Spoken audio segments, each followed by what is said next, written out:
Hello there. Right, welcome to tutorial video number 3, I think it is. This one's a good one because this is where we finally use 3D printer UV resin as a filling agent.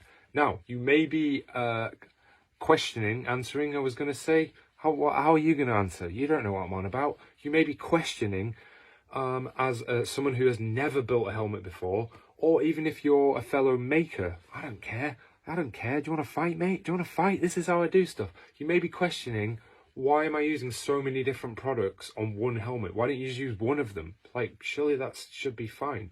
Yeah, it is. It's totally fine. You can use any one of the products I use in these series of videos and just use that one product. But I like to show the pros and cons of each and the best times or reasons why you would use such products for maximum efficiency. Then you can use them to their advantage. You know what I mean? That's just why. Anyway, enjoy.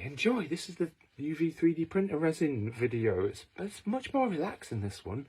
Get a cup of tea, chill, watch with the face.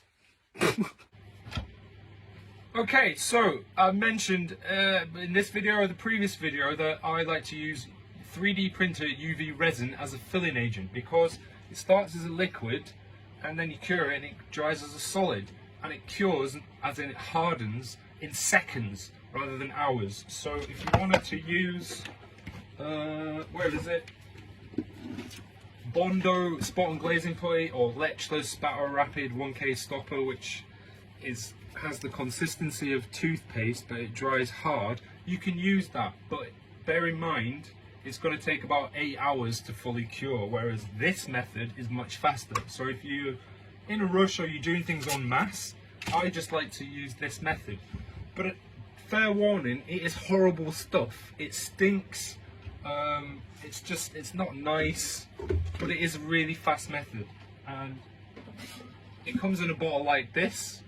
So this is Sunlu standard UV resin, and I basically bought a load on offer and I filled a bucket with it because it's just cool. And they keep us protected and safe from the sun because it's all delicate and fragile, and obviously if the sun hits it, it'll be ruined. Notice on the bottle it says 405 nm UV wavelength. That is within the light spectrum. I was going to say visible light spectrum. Yeah, UV is classed as UV as visible light spectrum, isn't it? I think. Anyway, then I got this diddy little light from Amazon. It's only 6 watts, but its wavelength is exactly 405 nm, which means when I shine it on this stuff, it's going to cure it within seconds. So, what you want to do is grab yourself a sponge. And I would definitely recommend wearing gloves for this, but I'm not gonna, because I'm from Yorkshire. And people from Yorkshire like to bang on about how hard they are, so I'm just keeping up appearances. I'm gonna get this puppy a little bit higher because I'm like really tall and I don't like bending over my back like that, it hurts. So I'm just gonna get it as high as possible. If I can get this thing up.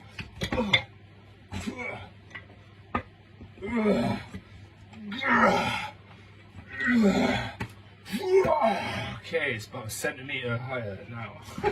Here we go! So, get your sponge, dip it in, sponge it off a bit so it's not just dripping everywhere, because the more even you get this on, the just better it is, the more it's going to help you out. Start at the top, here we go. Don't do loads at once, just do like sections of how much you can be bothered standing there shining a light on it, basically.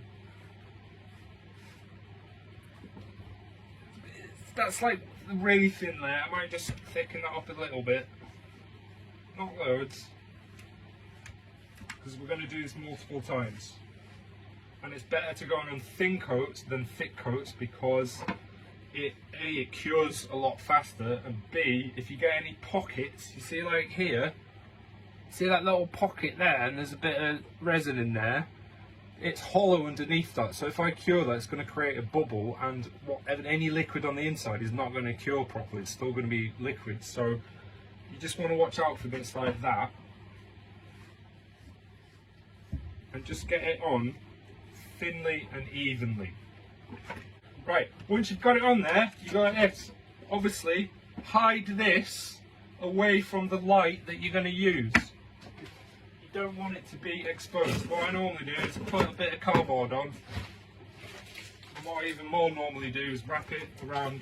I have a towel so it doesn't get everywhere, but that also protects it from the light. Okay, then you turn your light on, you just go like this.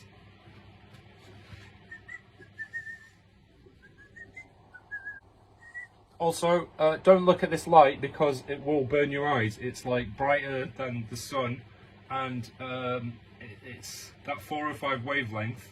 There's a reason we're not meant to look at it, and it's not kind of naturally occurring other than the sun. Because it basically burns your retinas, so don't look at it. Wear protective goggles if you have some, black hole ones. I can't because they're covered in resin. So what I do is I don't look at it while I'm doing it. I know where I'm pointing it at, but even the reflection of the light to my eyes will hurt. So I just look away like this. I can do this with my eyes closed, mate. Right, that's enough. That's it. Look, it still looks liquidy, doesn't it? That's hard. Okay, move on to the next section.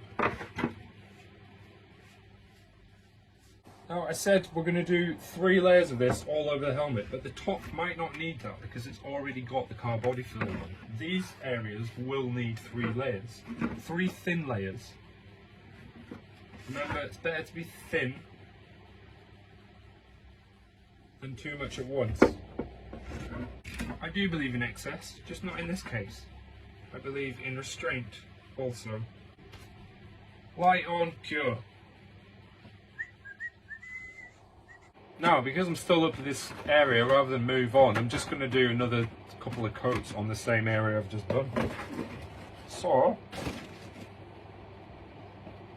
more resin on your sponge, give it another layer.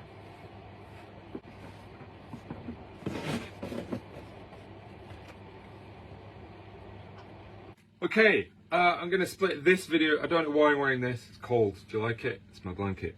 I'm going to split up this the UV resin 3D printer filling method videos up into 2, maybe even 3, hopefully not, but you know, it's just Instagram. Basically what happens is I record these videos and I edit them all, and then I upload them to Instagram, and Instagram says no, it kicks me out because it doesn't like long videos with captions. But I like those captions because they're big and they're funny and they're cool, and they can't translate my accent very well, and I just like watching them. They're fun.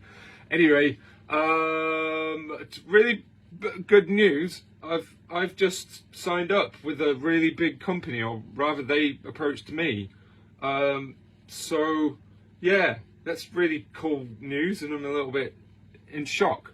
But if you like what I'm doing here and you want to make your own kit, the reason I've just said that is go to my website because they will be the cheapest. I will always have them the most affordable, direct from me, because I want to print them for you because it's me and because I'm nice and it's Christmas. You know what I mean? So yeah, jeddaworkshop.co.uk. You can buy kits. You can also buy 3D models if you own a 3D printer. I also do 3D design service, so if you want something new, get in touch. I'm like all about the new stuff. All right, I'll catch you on the next video. Have a lovely day, if it's day where you are. All right, namaste. This is me. So weird. Bye.